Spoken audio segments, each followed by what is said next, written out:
Hello there. Will this split GB News asunder?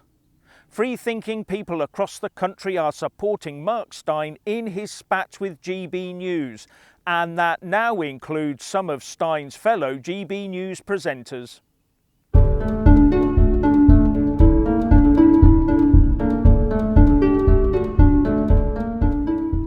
It's going to be bad enough for GB News that they've just lost such a powerful presenter and personality in Mark Steyn through a sort of stupid arrogance.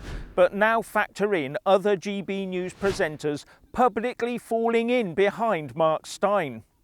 For a start, two lead presenters, the Coast guy Neil Oliver and Mark Dolan, have been putting out supporting tweets.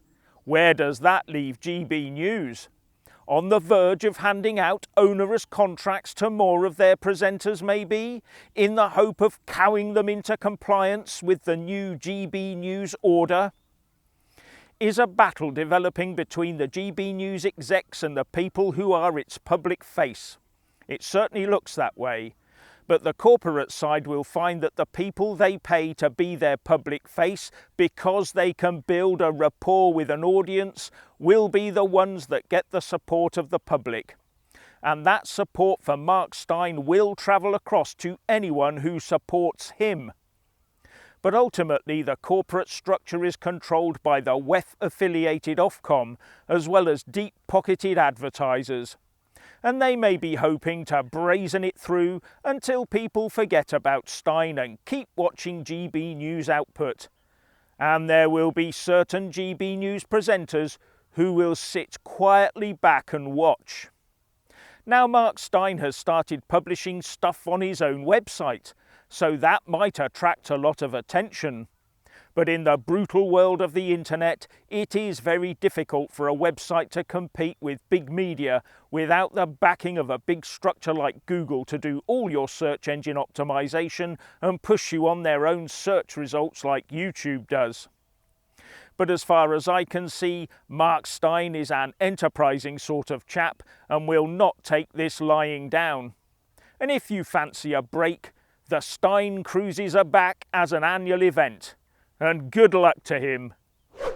And while all that's been going on, we have the Tory party giving up the ghost. Not only has Nadine Dorries decided to call it a day by not standing at the next general election, MPs are queuing up to tell the Telegraph that they don't think they'll win the next general election anyway. So they're happy to wield the power, but not trying to oppose those who would try to terminate the ideals of freedom and capitalism. So they're going to walk away and not even try to put up an honourable fight.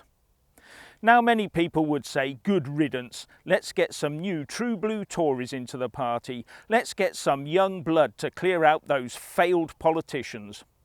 All well and good, but are those who are walking away today, will they be helping the newbies? Or will it be off to pastures and lucrative contracts anew?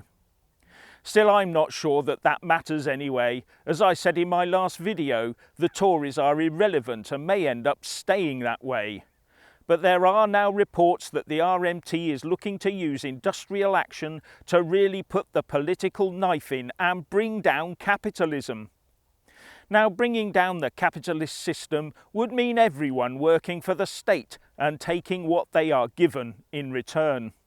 And that means living under a Mao Zedong or Stalinist type figure. Now, unchecked, capitalism will always default to crony capitalism given time.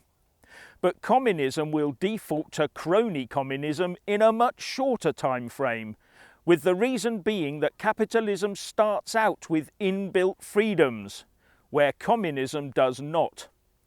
And if we end up with everyone working for the state and putting in what they can but only taking out what they need, who's controlling the accounts? Who decides what we as individuals need?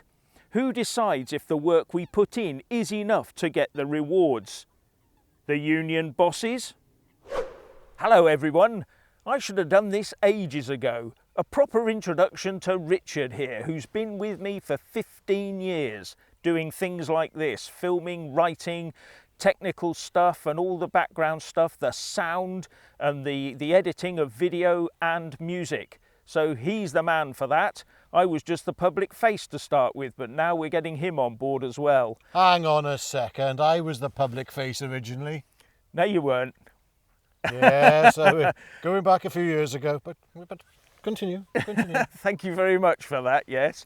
But we're both off tomorrow to do a very important interview, which many of you are going to find very, very interesting. Oh yes, we're going to be interviewing... No, I'm not going to tell you. Yes. Anyway, so 2 minutes ago, Jeff was just dry humped by a duck. We're not including that. So we've just finished another day's filming. Wonderful time out in the countryside, having a great time, and it is now time to go and find a libation. Let's go to a local hostelry. Only for the one, of course. Okay. There you go. Yeah. Have a good one, ladies and gents. Bye. That'll do.